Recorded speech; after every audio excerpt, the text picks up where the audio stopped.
3 months after I was shot down in Kandahar, I came home with a Purple Heart pinned to my chest. At my own welcome home dinner, my mother rolled her eyes and dismissed it as a little scratch from a training exercise. Then my father, with a voice as cold as a tombstone, delivered the final verdict. "You have always been the disappointment of this family, Brooke." They had no idea that little scratch was about to be honored by the president in a ceremony at the White House. And my name is Brooke Carter. I am 28 years old and a corporal in the United States Marine Corps. When most people see the uniform, they see a decision born of legacy or patriotism. But for me, it was an act of survival. My story doesn't begin with a noble calling. It begins with a single glowing letter on a computer screen 9 years ago. It begins with an escape. And I was 19, and my world smelled of burnt coffee and failure. I sat in the sterile silence of my dorm room at a California State University, the cinder block walls a constant, gray reminder that I was not where I was supposed to be. On my laptop screen, a single glowing red F in organic chemistry wasn't just a grade, it was a verdict.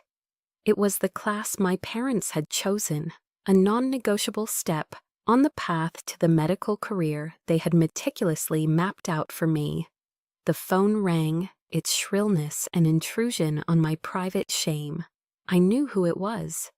In my mother's voice wasn't angry, it was worse. It was the weary, calculated tone of a CEO assessing a portfolio of losing stocks. "Brooke," she began, the sigh preceding her words.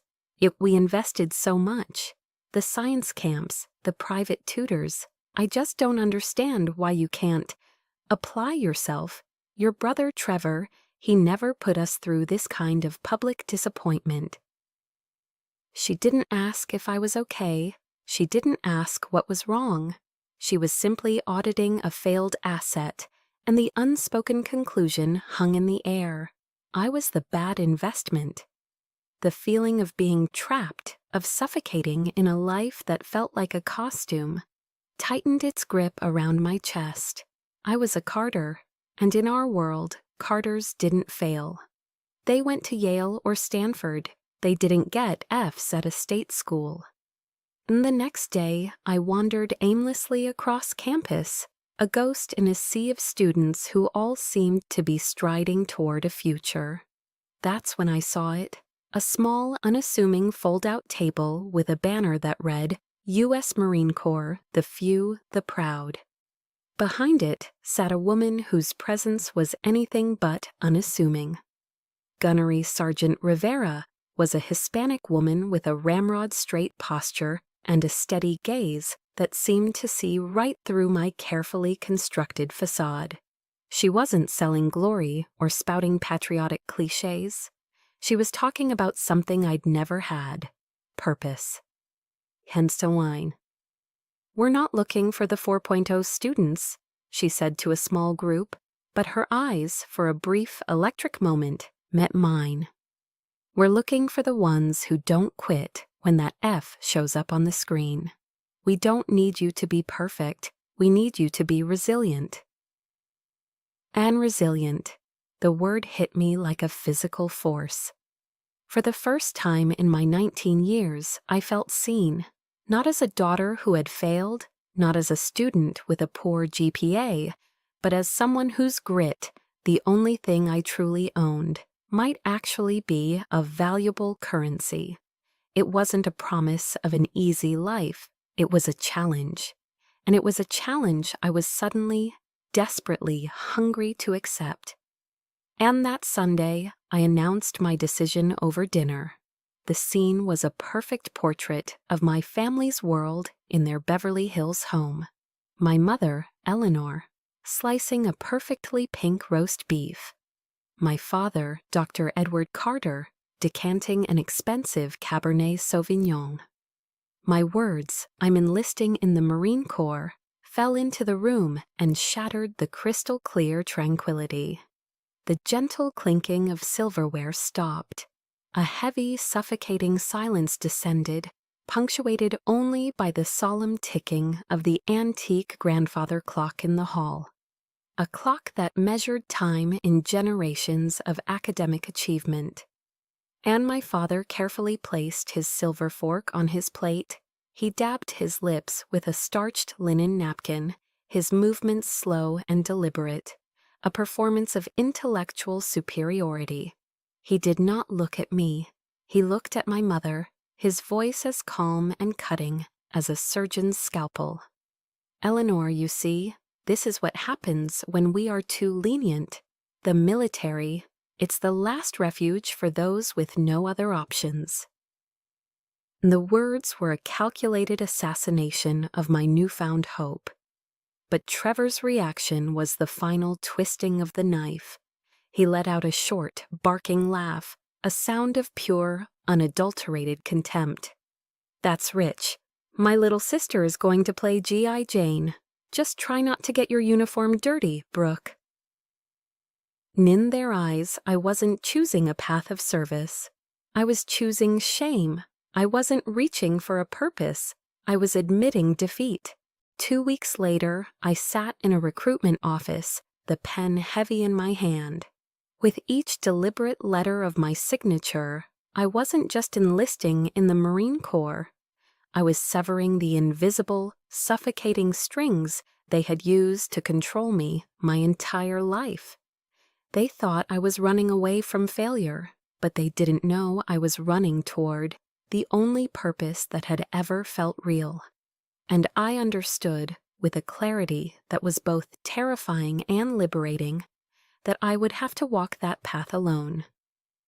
And the purpose I was running toward wasn't born in that sterile recruitment office. It had taken root years earlier, on quiet Saturday afternoons.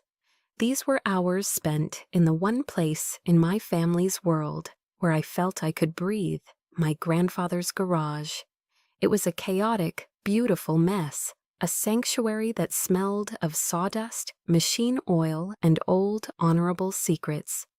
To my parents, he was a quiet carpenter, a retired Marine who didn't quite fit into their polished, intellectual circle. He was a relic from a different, less refined world. But to me, he was an oracle. And he never spoke of the medals I knew he kept in a locked footlocker under his workbench. His pride wasn't in what he had been given, but in what he had done. He'd let me sit on an old wooden stool, the scent of fresh-cut pine in the air, while he showed me his real trophy, a faded olive-drab canvas medic bag from his service in Vietnam. Its buckles were worn smooth, its fabric frayed from use. He'd point to a dark, rust-colored stain on one of the gauze pockets, his voice a low, gravelly rumble that seemed to come from the earth itself. "In that right there," he'd say, his calloused finger gently tracing the edge of the stain. "That's from Corporal Johnson. Took a piece of shrapnel to the chest near Quezon. Held his heart in my hands for 20 minutes, keeping it beating until the dust-off chopper arrived." He'd look at me then, his eyes the color of a faded blue sky, clear and steady. "Saving a life, Brooke," he'd say, the words landing with a profound gravity. "It has a weight to it, a weight no diploma on a wall can ever match." That was the legacy I wanted to inherit, his, not theirs. In his garage was the absolute antithesis of my parents' living room, a pristine, silent space where I always felt more like a visitor on a museum tour than a daughter. The centerpiece of that room, the altar at which my family worshipped, was the grand fireplace.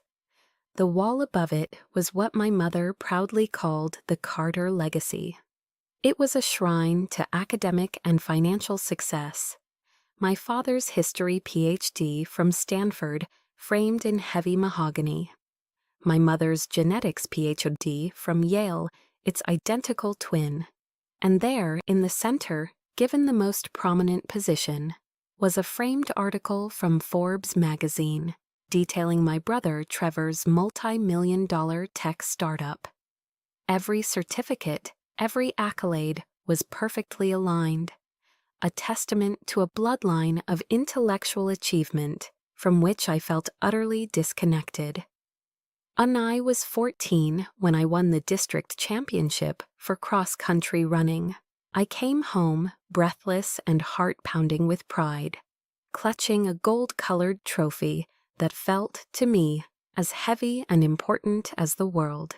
My mother took it from my hands, a polite, distant smile, touching her lips but not her eyes. "That's lovely, dear," she said, her voice carrying the same tone she used for a neighbor's new flower beds. She then walked over to the towering built-in bookshelf and placed my trophy on the highest shelf, tucking it partially behind a small abstract bronze sculpture. It was never moved. It was never mentioned again. My sweat, my grit, my hard-won victory, it was just a cute, trivial decoration, not worthy of being displayed alongside the real accomplishments of the family. I learned a valuable lesson that day. My achievements, if they couldn't be framed and hung on the wall, didn't count. And the final nail in the coffin of my self-worth was hammered in the day my SAT scores arrived.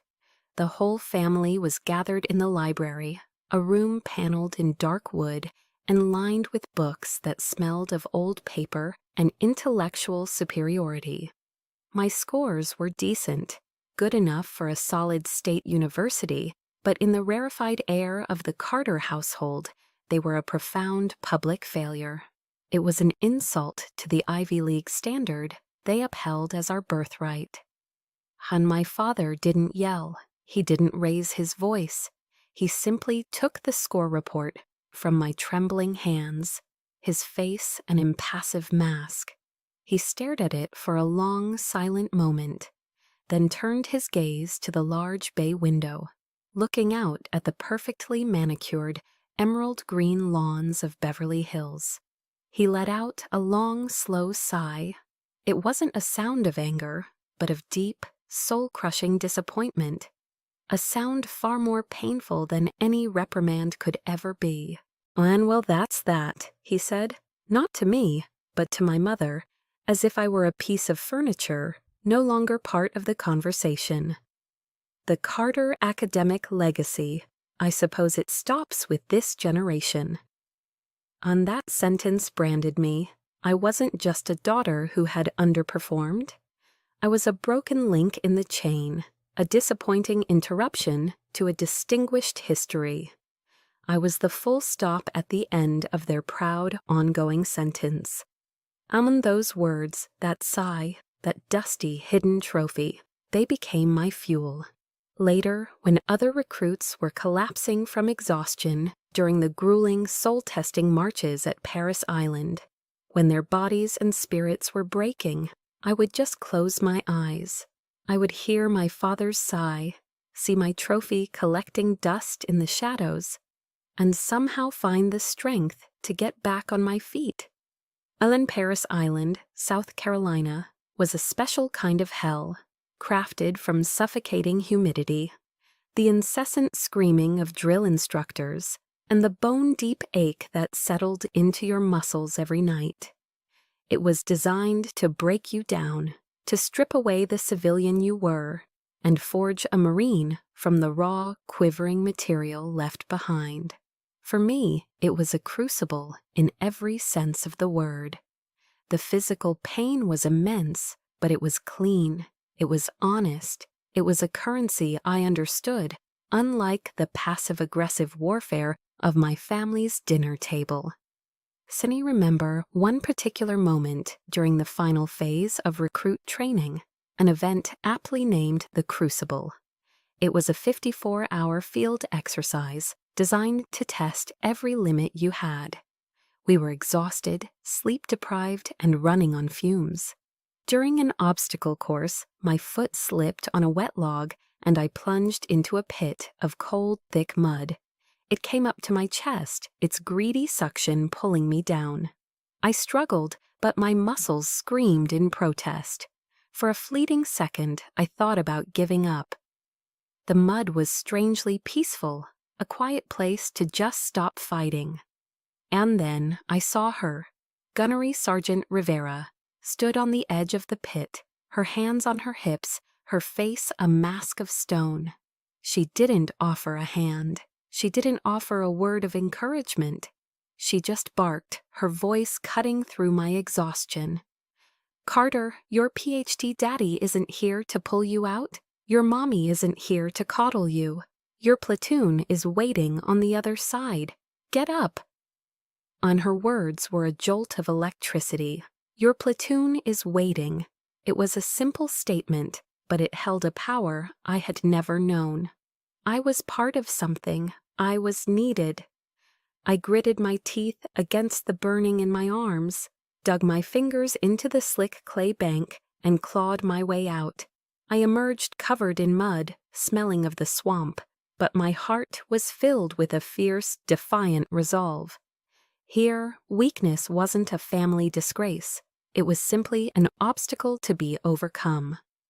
13 weeks later, I stood on the parade deck, no longer a recruit, but a Marine. I graduated with honors, my name called out, for high marks in marksmanship and physical fitness. That afternoon, I was given my 15-minute phone call home.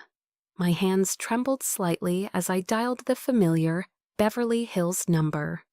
A foolish, stubborn hope fluttering in my chest. Maybe now they would see. Maybe now they would be proud. And I timed the call for Sunday evening, knowing they'd be in the middle of their dinner ritual. My mother answered, her voice distant, filtered through the clinking of glasses and the low hum of conversation. "Joe, it's you, Brooke. Is everything all right?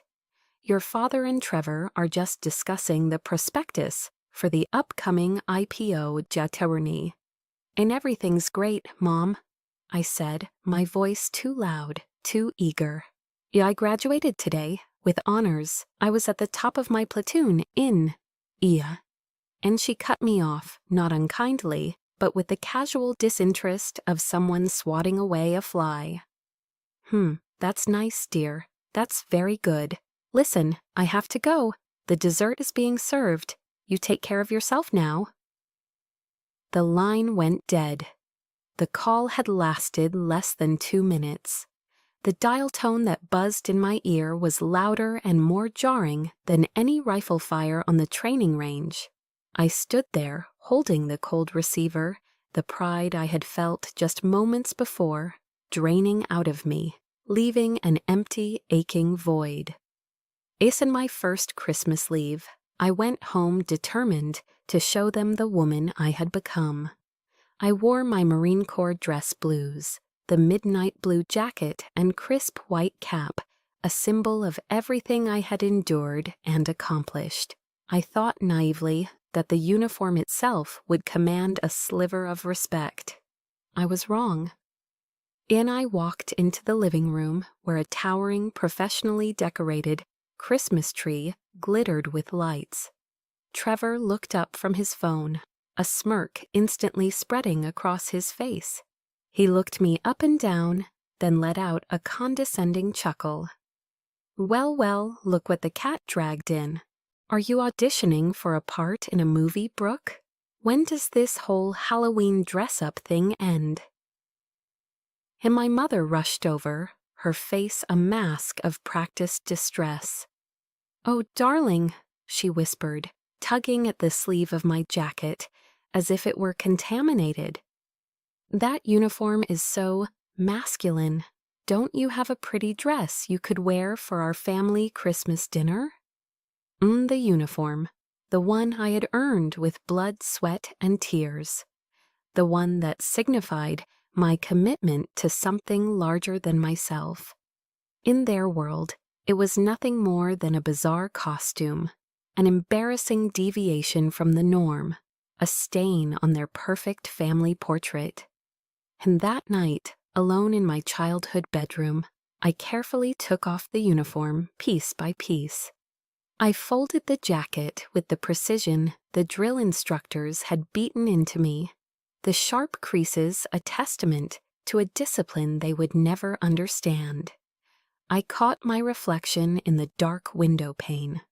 Behind me, the festive lights of the Christmas tree blurred into a soft, colorful glow, a symbol of a warmth and belonging I would never find within these walls. It was then that I truly understood. My family wasn't here. My family was out there, somewhere else, waiting for me. The family I had been searching for wasn't waiting for me in a pristine house in Beverly Hills. They were waiting for me in the dust and chaos of Kandahar Airfield, Afghanistan.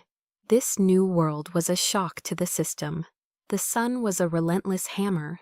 The air was a thick cocktail of sand and diesel fumes, and the constant roar of C-130s and helicopters became the soundtrack to our lives.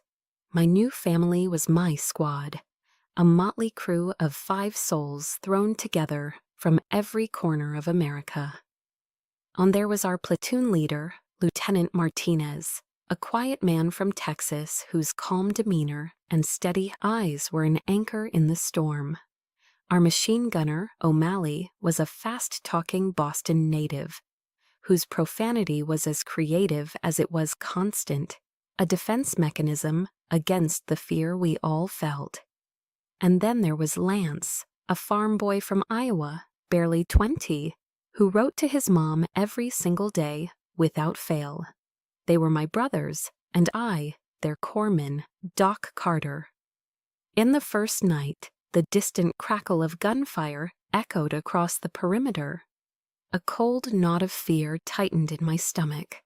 I was trying to hide my trembling hands when Lance sat down next to me on my cot. He didn't say a word. He just pushed a slightly melted Hershey's chocolate bar into my hand. "My mom sent it," he mumbled, looking at the floor. "She says chocolate makes everything a little better." It was a simple, clumsy gesture, but in that moment, under the dim light of a single bulb, it felt more profound than any conversation I'd ever had with my own family. I had found my people. Aiken Mail Call was the emotional epicenter of our deployment. It was a weekly ritual of hope and, for me, a recurring lesson in disappointment. We'd gather around as the mail clerk called out names. O'Malley would get care packages filled with cookies from his wife that he'd grudgingly share. Lance's face would light up as he received long, multi-page letters from his mother. Lieutenant Martinez would get crayon drawings from his 5-year-old daughter, which he'd tape to the inside of his helmet. And then there was me. Week after week, I'd watch, a knot of hope tightening in my chest, only to hear the clerk call the last name and turn away. My slot in the mail container remained empty. At first, I made excuses for them. They were busy. The international mail system was slow, but after 2 months of crushing silence, the truth settled in like a cold, heavy stone. I was forgotten. One afternoon, Martinez saw me staring at the empty mail bin long after everyone else had left. He walked over, not with pity, but with a quiet understanding. He clapped a hand on my shoulder. "Carter," he said softly, "letters from home are a luxury. The person standing next to you, that's a necessity." He tore his own peanut butter and jelly sandwich in half and handed me a piece. It was squashed and warm from the sun, but it tasted better than any 5-star roast beef I'd ever had at home. The reality of our purpose here hit us a month later. Our convoy was on patrol when the world exploded. An IED ripped through the lead Humvee, flipping it onto its side in a ball of fire and black smoke. It was O'Malley's vehicle. My training kicked in, a cold, clear wave washing over the panic. All I could hear was my grandfather's voice, "Saving a life, Brooke. It has a weight to it." I ran toward the burning wreck while others were still taking cover. O'Malley was trapped inside, his leg impaled by a jagged piece of shrapnel, blood pulsing from the wound. As enemy fire started peppering the ground around us, I dragged him out, applied a tourniquet, and worked to stop the bleeding, shielding his body with my own, until the medevac chopper's blades roared overhead. And a few weeks later, under the unforgiving Afghan sun, the entire platoon stood at attention. Lieutenant Martinez stood before me, his face serious. He pinned a Navy and Marine Corps Commendation Medal to my chest. His voice was steady and clear for all to hear. "Here, we don't care where you came from or who your father is. We care about what you do when it matters." He looked me straight in the eye. "And what you did, Doc, was save one of our own. You saved our brother." For the first time, a medal on my chest felt heavy. It had meaning, it had weight. On that night, I used my satellite phone time to call home, my heart soaring with a pride I couldn't contain. My mother answered, her voice tinny and distant, nearly drowned out by the sound of music and laughter. "A party?" I asked. "And a charity gala, dear," she said. "For the museum." And I told her about the medal, about O'Malley, my voice rushing to get the words out. "Oh," she said, her tone flat. That's wonderful, sweetie. By the way, I have fabulous news. Trevor just made junior partner at his firm. We are all just bursting with pride." The line crackled. "I have to run, darling. They're starting the auction." The line went dead. The long, empty buzz that followed was more deafening than the explosion that had earned me the medal. The commendation medal didn't change anything back home. In fact, it seemed to make things worse. The shadow of my family stretched all the way from Beverly Hills to the mountains of Afghanistan. A constant, chilling reminder that in their eyes I was still on the wrong path. The disconnect between my two worlds became starkly, painfully clear a few months after I'd saved O'Malley. I received a rare email from my father. There was no greeting, no inquiry about my well-being. It was a single curt line. Your grandmother is scheduled for hip replacement surgery at Cedars-Sinai next month. Your mother thinks it would be appropriate for you to request leave to come home and assist with her recovery. You have medical experience after all." And I stared at the screen, a cold disbelief washing over me. Request leave.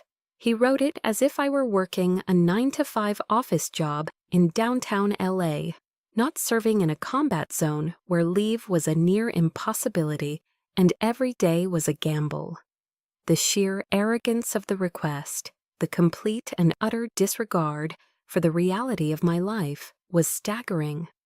To them, my deployment, my duty, my very life here was a part-time hobby that could be paused for family convenience.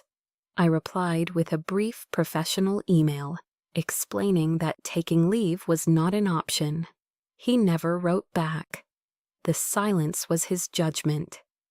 Isn't the final proof of their detachment arrived during my second Christmas in country? A package arrived with my name on it, bearing my mother's elegant handwriting. A flicker of hope, a foolish, stubborn thing, ignited within me. Maybe this time, maybe she finally understood.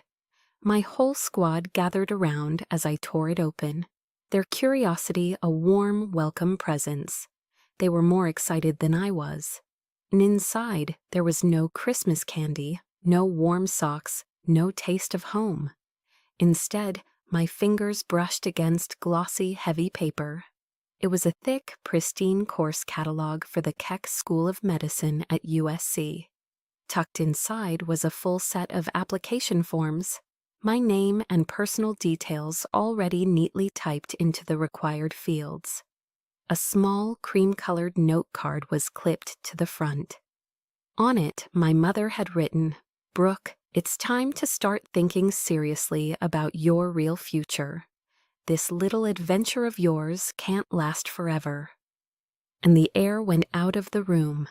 O'Malley, who was looking over my shoulder, let out a low whistle, followed by a sharp curse. "Are you kidding me? They think you're at summer camp?" The rest of the squad fell silent, an awkward, protective quiet.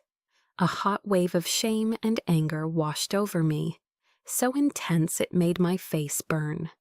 They hadn't sent a gift, they had sent a correction. A beautifully packaged, condescending attempt to erase the life I had chosen and replace it with the one they had designed. I quietly closed the box, the dream of a medical career now feeling more like a threat than an ambition. In weeks later, we received intel about a high-risk operation. It was a mission deep in hostile territory, and the tension on the base was palpable.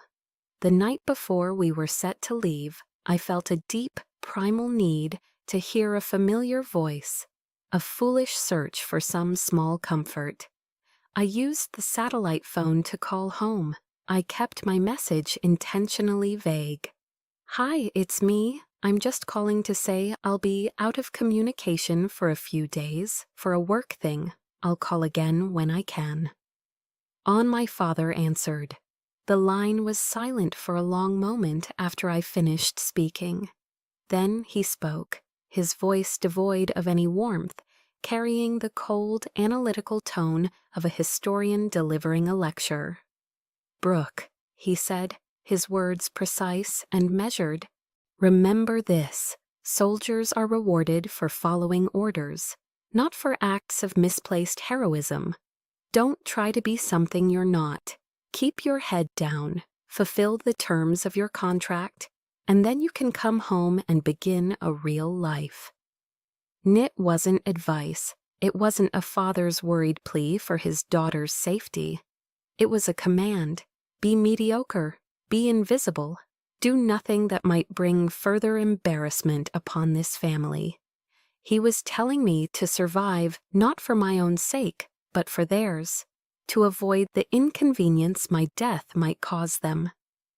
Ian and I hung up the phone, my hand trembling not from fear of the coming mission, but from a cold, profound rage. His words, "Don't be a hero," echoed in my mind, a toxic mantra.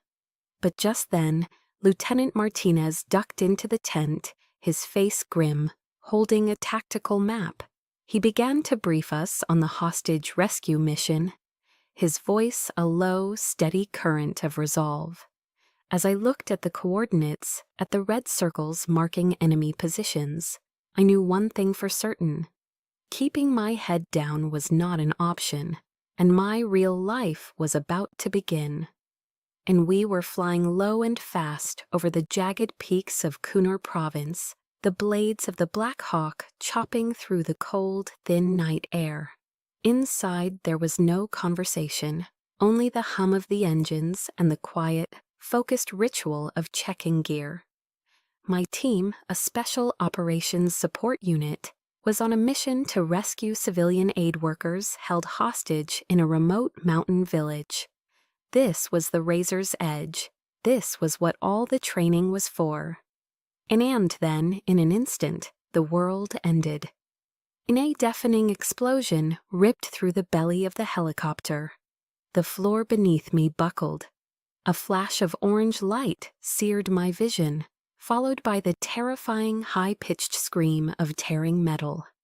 We were thrown against the fuselage as the Black Hawk entered a violent, uncontrolled spin.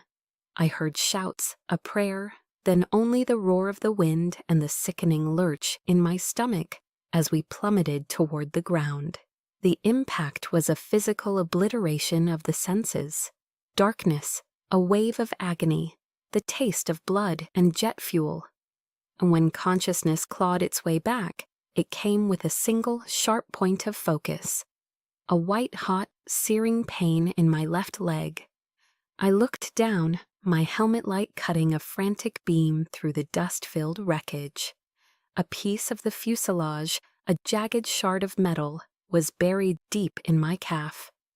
All around me, The air was filled with the low, desperate moans of my teammates. We were down, we were alive, and we were surrounded. Then my father's voice, a cold whisper from another universe. Don't try to be something you're not. Keep your head down. The thought vanished as quickly as it came, obliterated by a new sound.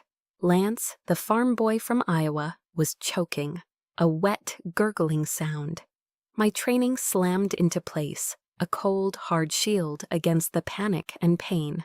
I fumbled in my medic bag, my fingers clumsy.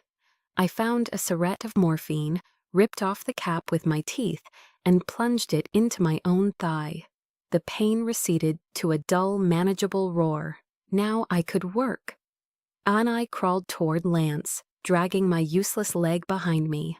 Every movement sent a fresh wave of fire up my spine. His eyes were wide with panic, a sucking chest wound. "Easy, buddy, easy," I whispered, my voice a strained rasp. "I got you." I worked quickly, my hands moving with a life of their own, applying an occlusive dressing to seal the wound. He started breathing easier. One down. And next was Martinez. Our lieutenant was slumped against a piece of wreckage, his arm bent at an unnatural angle. Compound fracture. He was losing blood fast. "Talk to me, sir," I said, my hands already finding a vein, prepping an IV line. In the pitch-black darkness of the ruined helicopter, illuminated only by the faint, flickering beam of my headlamp, I started a transfusion. I splinted his arm, my mind a blur of procedures and checklists. On for the next 48 hours, that wreckage was my world. I was the only one mobile. I was the only one who could fight. The line between corpsman and rifleman evaporated. I was both. I scuttled from one wounded man to the next, a frantic, crab-like crawl through the debris. I changed dressings, monitored vitals, administered antibiotics, and kept them talking, kept them conscious, kept them alive. All the while, my ears were straining, listening for the snap of a twig, the crunch of boots on gravel, the sound of the enemy closing in. They were out there, hunting us. And by the second day, our situation was critical. Our water was nearly gone. The battery on our primary radio was dying. O'Malley was fading from a secondary infection. We needed an airstrike. We needed extraction. But the radio signal was too weak from inside the wreckage. Someone had to get out into the open. I looked at the faces of my team. Martinez, pale and grimacing. Lance, breathing shallowly. O'Malley, his eyes glassy with fever. They were my family. And you don't let your family die. I knew what I had to do. Ian and I checked the magazine on my rifle, took a deep breath, and began to crawl out from under a twisted piece of the tail boom. The pain in my leg was a distant, roaring fire. I bit down hard on a piece of leather from my glove to keep from crying out. The moment I cleared the wreckage, I felt it. The chilling sensation of being seen, of being in the crosshairs. A sniper. A puff of dust erupted just inches from my head. Then another. Zip. Thwack. They were walking the rounds in, trying to find me. I flattened myself to the ground, my heart hammering against my ribs. I kept crawling, using rocks for cover. It felt like an eternity, but it was probably only 30 yards. I found a small depression in the ground, a shallow rock outcropping that offered minimal cover. It would have to do. And with trembling hands, I pulled out the small secondary radio. I took a steadying breath, picturing the map in my head. I began to speak, my voice low and calm, a stark contrast to the chaos in my chest. Should Jaguar 22, this is Voodoo 16, over. Requesting immediate fire mission. Enemy position, grid coordinates, 397821. And the sniper's rounds were getting closer, kicking up dirt that stung my eyes. I kept talking, relaying target descriptions, adjusting the coordinates based on muzzle flashes I could see in the rocks above. "Okay, danger close," I repeat, "danger close." And then the sky split open. A pair of A-10 warthogs screamed overhead, their cannons erupting in a sound that wasn't just heard, but felt deep in your bones, a glorious, terrifying brrrr that tore the mountainside apart. The enemy positions vanished in a cascade of fire and smoke. Silence followed, a profound, ringing silence. Ike and I lay there in the dirt, completely spent, the radio still clutched in my hand. The adrenaline drained away, leaving only a vast ocean of pain and exhaustion. I looked up at the impossible, brilliant tapestry of the Afghan night sky, more stars than I had ever seen, and I started to cry, not from fear or pain. It was a strange, overwhelming sense of release. I had done the one thing my father had commanded me never to do. I had been a hero, and in that moment, covered in dirt and my own blood, I had never felt more real. And when the rescue team finally reached us, the last thing I saw before I blacked out was Martinez's face, leaning over me. He didn't speak, he just gave a short, sharp nod, a nod of respect. A nod that was worth more than every hollow compliment I had ever craved from my family. It was recognition, and as I drifted into darkness, I knew that was all I ever needed. When I woke up in a pristine white hospital bed in Landstuhl, Germany, my first foolish thought was of home. The first call I made was to my parents, with the stupid, stubborn hope that this time things would be different. And I woke up in the sterile white world of the Landstuhl Regional Medical Center in Germany. The beeping of monitors, the only sound in the room. The first few days were a blur of pain medication, surgeries to remove the shrapnel, and the quiet, efficient care of the army nurses. But through the haze, one thought remained stubbornly clear. I had survived, my team had survived. And that foolish, stubborn hope, it was flickering back to life. Maybe this brush with death, would be the thing to finally break through their armor. So when I was stable enough, they let me make a call. My hands were shaking as I dialed, my heart pounding a nervous rhythm against my ribs. My mother answered. "Anina, I'm in a hospital in Germany," I said, my voice weak, raspy. I was wounded." And there was a pause on the line, a beat of silence that felt heavier than the entire helicopter wreckage. I waited for the gasp, the worried questions, the flood of motherly concern. It never came. And instead, her voice, when it finally arrived, was laced with an unmistakable edge of annoyance.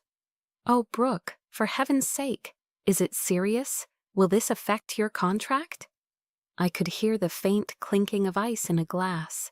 She continued, her voice dripping with calculated concern. "Your father and I were just saying, perhaps this is a sign. A good opportunity for you to reconsider your direction."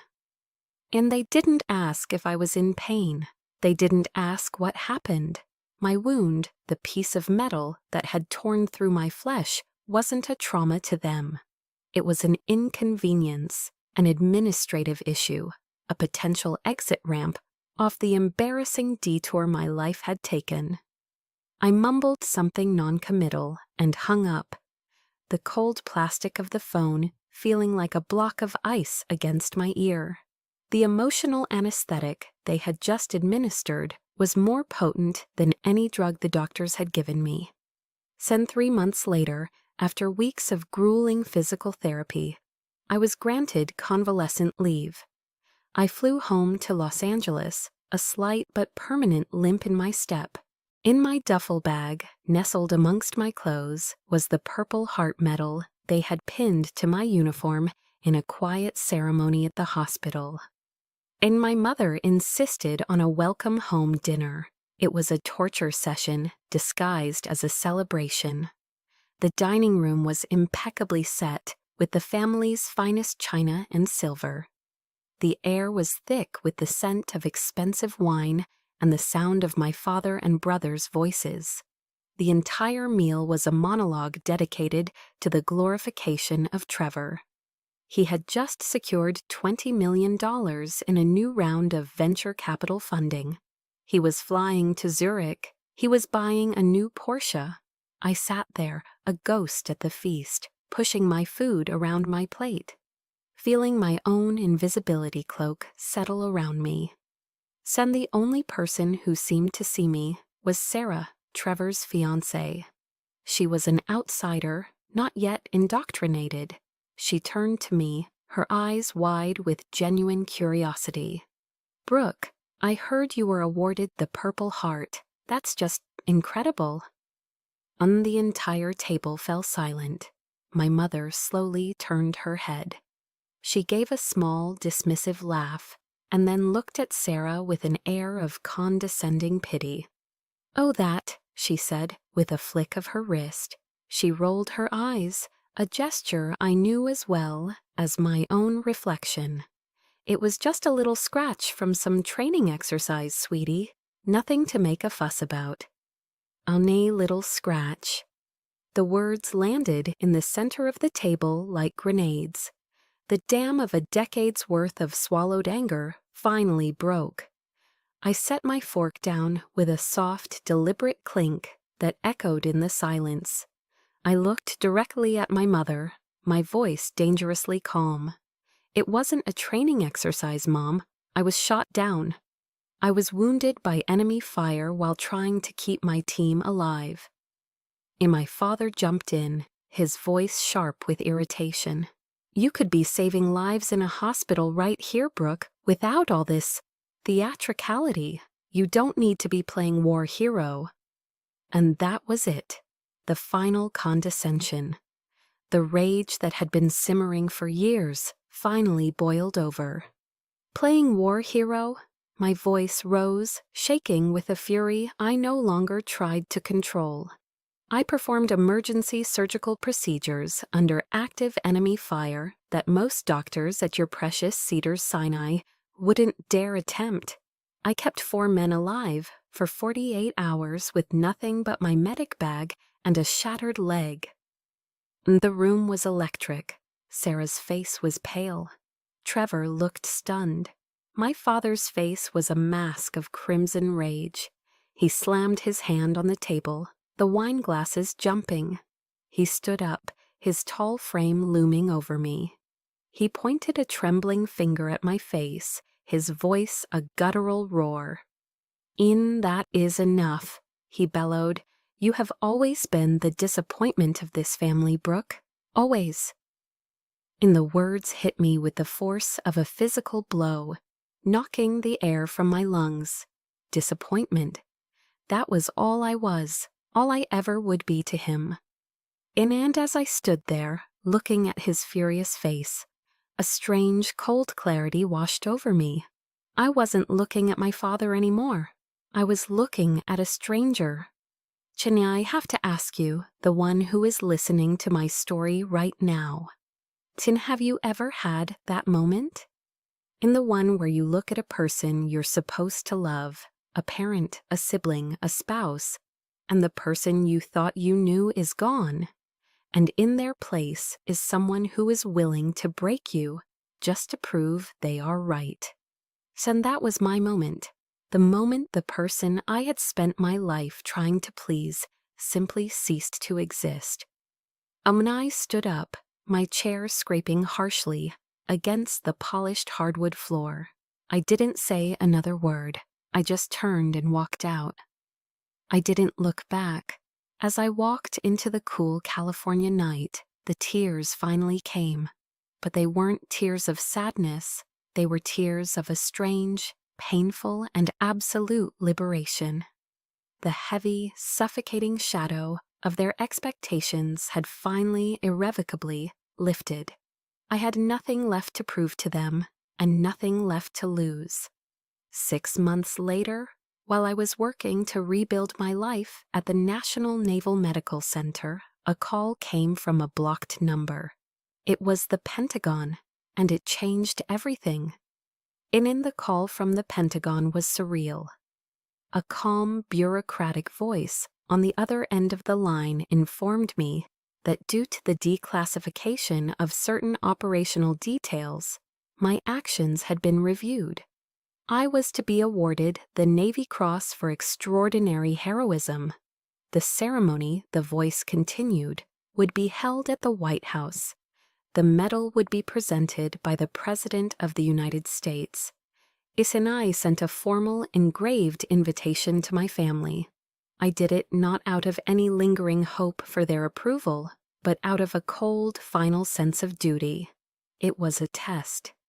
My mother's response over the phone was exactly the passing grade of indifference I had expected. The White House? Oh my. Well, I'll have to check my calendar.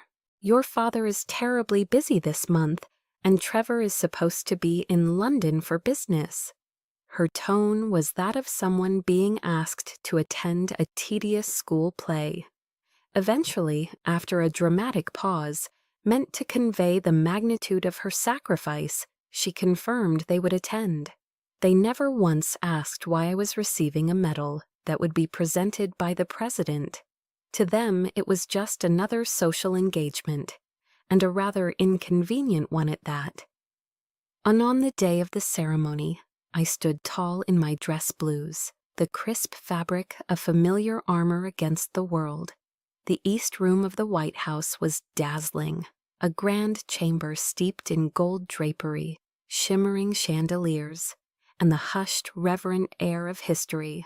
I spotted my family near the back, a small, awkward island in a sea of decorated military officers and government officials.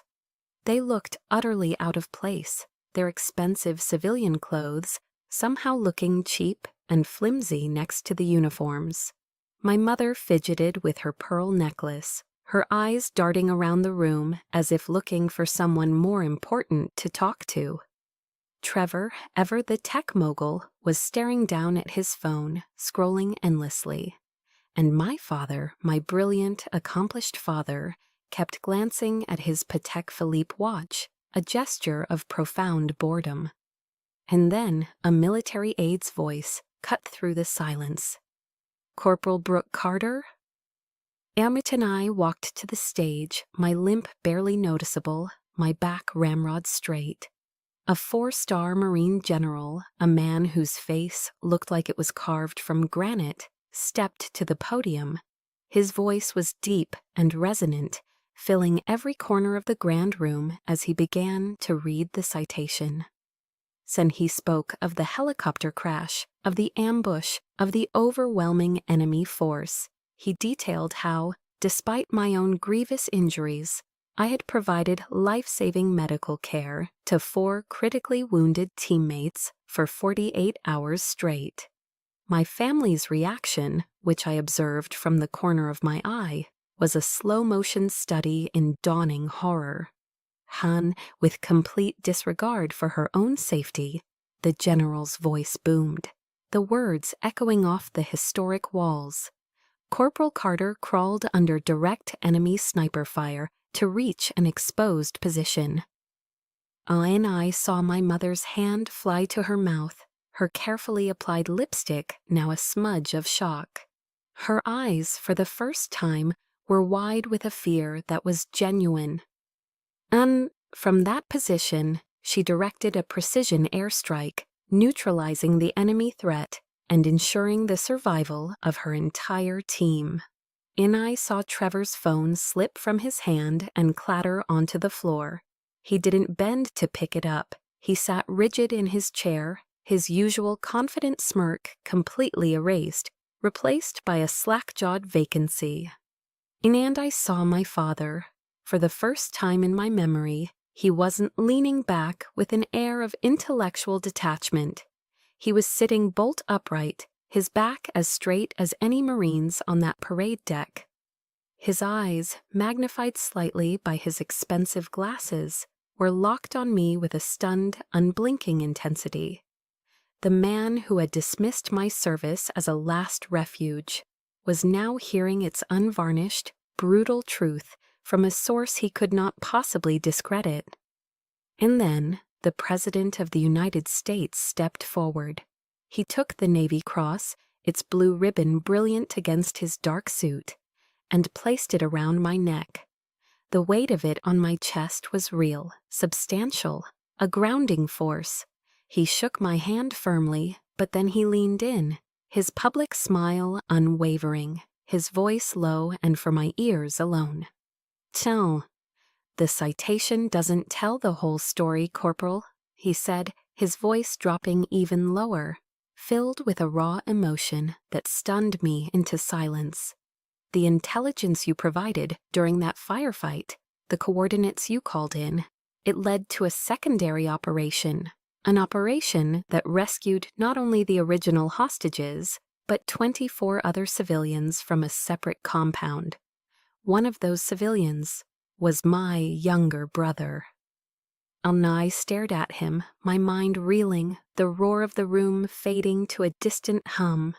The president stepped back to the podium, his public persona firmly back in place. His voice now carried a different weight, a personal authority that commanded absolute silence. "What Corporal Carter did," he said, his gaze sweeping the room before landing on me, "was not only save her team, she prevented 3 separate, planned terrorist attacks on American soil. Corporal Brooke Carter," he declared, his voice ringing with conviction, "you saved more American lives than any of us will ever fully know." And he looked at me and nodded. The room erupted in a thunderous, sustained standing ovation. As I stood there, bathed in the flash of cameras and the roar of applause, the truth didn't just come to light. It detonated, shattering the carefully constructed reality my family had lived in for years. Later, at the formal reception, I was surrounded.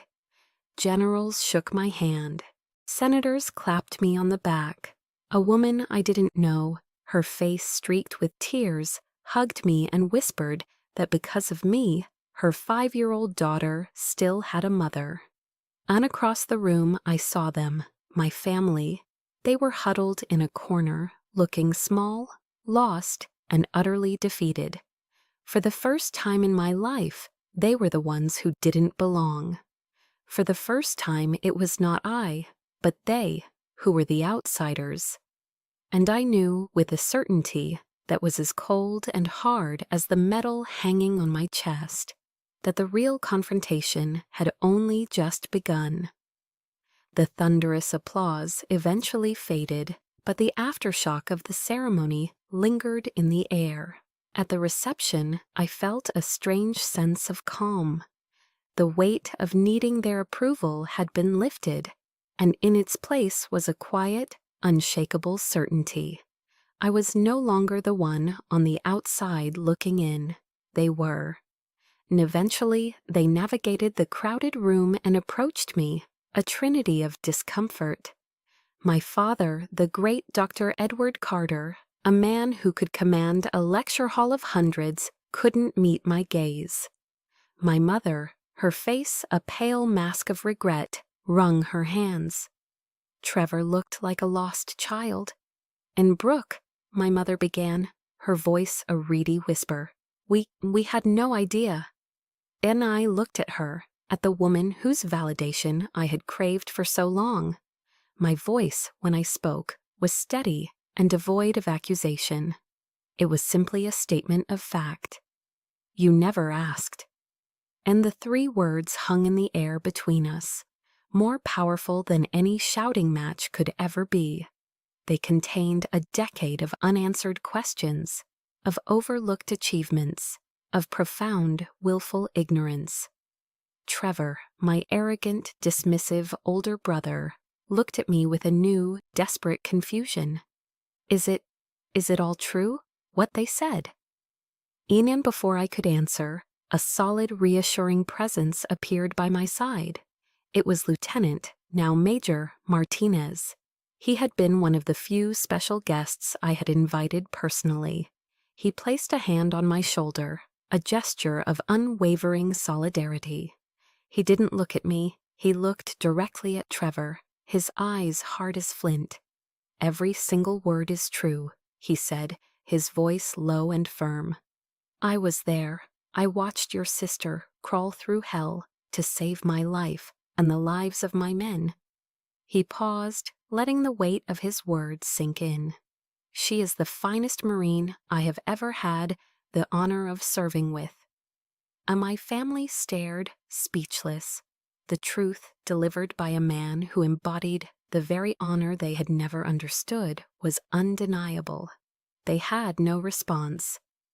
And that night, back in my quiet hotel room in D.C., the apologies began.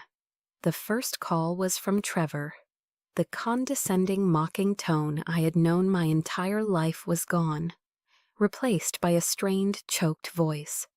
"Brooke, I am so sorry," he stammered. "I've been an arrogant ass. I had no idea. I never understood." It was the first honest thing he had ever said to me. On a few minutes later, my mother called, her words punctuated by racking sobs. She was sorry, so deeply sorry, so ashamed. She went on and on about how she had failed me, how she wished she could take it all back. I listened, a strange detachment settling over me. Their apologies, while seemingly sincere, felt like trying to patch a bullet hole with a Band-Aid. They couldn't erase the years of calculated indifference, the lonely nights in Afghanistan, or the raw humiliation of that last dinner. The wound was too deep. And when she finally paused for breath, I spoke, my voice calm and clear. "I need time. I didn't offer forgiveness. I didn't offer absolution. I simply drew a line in the sand, a boundary for my own sanity." A week later, my father came to see me at my small temporary apartment in Washington, D.C. He looked out of place, a titan of academia adrift in my simple, government-issued living room. He didn't offer a tearful apology like my mother, or a raw confession like my brother. That wasn't his way. He just stood there for a long time, looking at the Navy Cross, which I had placed on the mantelpiece. And finally, he spoke, his voice quiet, analytical. "That day at the White House," he began, still staring at the medal, "I watched the generals, the senators, the president. I saw the way they looked at you." He turned to face me, and his eyes held a strange mixture of awe and defeat. "They looked at you with respect, a deep, earned respect." He shook his head slowly. "I've been in academia for 40 years. I've published a dozen books. I have never, not once, commanded that kind of respect." And it was the only way he knew how to say it. It wasn't an apology for a lack of love, but a concession of status. He was acknowledging that my currency, courage, honor, sacrifice, was in this new world worth more than his. In that moment, I realized something profound. His respect, which I had once so desperately coveted, no longer mattered. I didn't need his love or his approval to know my own value. I had earned my own. And they had started to change, it was true. Their world had been shaken, their certainties shattered. But as I stood there in the quiet of my apartment, I was left with a question that had no easy answer. Could a relationship, rebuilt from the ashes of regret and shame, ever be truly whole? And more importantly, after everything I had been through, after everything I had become, did I even need it to be? That question followed me as I began to walk into the first chapter of my new life. In my new life is quiet. It unfolds not under the harsh sun of Afghanistan, but under the thoughtful, fluorescent lights of a classroom at the Walter Reed National Military Medical Center. Today, I am an instructor. I train the next generation of Navy corpsmen and Army combat medics. My students are young, eager, and terrified, just as I once was. But I don't teach them from a textbook. I teach them from my scars. The slight, permanent limp in my walk is a constant lesson in the cost of survival. In and I stand before them, not as a hero, but as a testament. A medal on your chest doesn't make you a medic, I tell them, my voice steady. What makes you a medic is the willingness to run toward the sound of the wounded when everyone else is running away. In their eyes, I don't see the judgment I once knew. I see respect. Here, I am not the disappointment of the Carter family. I am Corporal Carter, a survivor. My legacy isn't written in a Forbes article. It's written in the lives I saved, and now in the lives I am preparing to save others. This is a weight I am proud to carry. My family, in their own way, has been trying to understand that weight. The change hasn't been miraculous, but it has been real. Trevor, in a move that shocked me most, began volunteering his weekends at a legal aid clinic for veterans. He calls me sometimes, asking questions, trying to comprehend the world he so casually dismissed. My mother sends care packages, filled not with medical school catalogs, but with thick wool socks, good coffee, and books she thinks I'll enjoy. During a recent visit home, I saw that she had cleared a prominent space on the living room bookshelf, right where my lonely trophy once collected dust. In its place now stood a glass display case. Inside, my navy cross and purple heart lay on a bed of dark blue velvet. Beside them was a single faded photograph of my team in Kandahar, smiling and covered in dust. My mother saw me looking at it. "I should have honored your service long ago," she said softly, her voice thick with an emotion I wasn't used to hearing from her. "I'm just trying to make up for lost time." And I accepted these gestures, these fragile olive branches, but with a quiet, protective distance. A wound can heal, but the scar tissue remains, a permanent reminder of the injury. And we even went to family therapy, a step I took with deep reluctance. It was there, in the sterile quiet of a therapist's office, that the final truth came out. My mother, through tears, confessed her terror of receiving a knock on the door from 2 Marines in dress uniform. My father, in his analytical way, admitted his fear that I would end up like my grandfather, a man he respected, but also pitied for the quiet, invisible wounds he carried home from his war. Their fear had manifested as anger and disappointment. Their desire to protect me had twisted into a need to control me. I understood it on an intellectual level, but understanding is not the same as absolution. Their fear didn't excuse the pain they had caused. In looking at them in that room, stripped of their academic and financial armor, looking simply like 2 aging, regretful parents, I had a final, profound realization. The presidential ceremony, the medals, the public vindication, they hadn't been the moment of my liberation. I had freed myself long before that. And I freed myself in the mud of Paris Island when I chose to stand up on my own. I freed myself under fire in Afghanistan when I chose to run toward my brother in arms. And I freed myself in their dining room when I finally chose my own truth over their approval. My value was never theirs to give. It was always there, inside me, forged in hardship, waiting for me to be the one to finally recognize it.